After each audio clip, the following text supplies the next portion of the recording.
सभे मगहिया भाई बहन के भूलेटन काका के राम राम आथिन मगहिया खबर में सुनथिन देश दुनिया के खबर। समूले देश में दशहरा धूमधाम से मनावल जा रहा है। आज होए जगह जगह रावण के पुतला दहन। रक्षा मंत्री राजनाथ सिंह आज सैनिक सभे के साथे मनौतन दशहरा, साथे साथे उकरतन शस्त्र पूजन। कल जगह जगह कैल गेल कन्या पूजन। उत्तर प्रदेश के मुख्यमंत्री योगी आदित्यनाथ गोरखपुर में कैलन कन्या पूजन।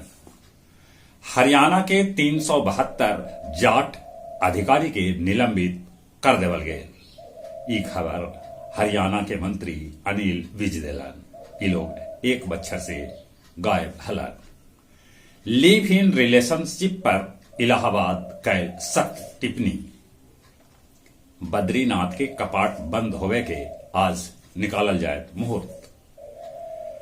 हामून तूफान के लेके उड़ीसा में कैल गेल है अलर्ट। गुजरात के बनासकांठा में निर्माणाधीन फ्लाई ओवर गिरे से एक आदमी के हो गए मौत। गोपालगंज के दुर्गा पंडाल में भगदड़ मचे से 2 महिला समेत 3 आदमी के है मौत के खबर, तब 8 आदमी है गंभीर।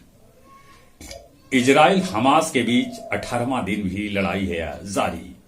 मौत के आंकड़ा 6000 के पार पहुंच गया। लंदन के सड़क पर लगल जिहाद जिहाद के नारा। उन्हें लॉस एंजिल में भी फिलिस्तीन के समर्थन में कैल गेल प्रदर्शन। तेहरान के यात्रा पर आज जा रहलन है रूसी विदेश मंत्री। बांग्लादेश में रेल हादसा हो गया। एगो मालगाड़ी पैसेंजर ट्रेन से टकरा गए, जकरा में 17 आदमी के है मौत के खबर।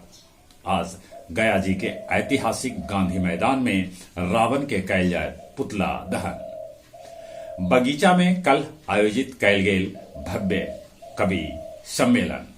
अब कुछ खेल के समाचार। विश्व कप में अफगानिस्तान पाकिस्तान के 8 विकेट से हरा के रच दिलक इतिहास।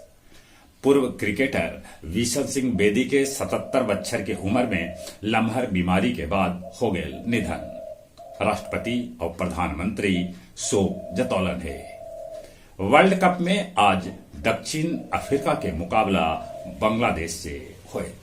चली एक बार फिर से अपने सभी के भूलेटन काका के राम राम।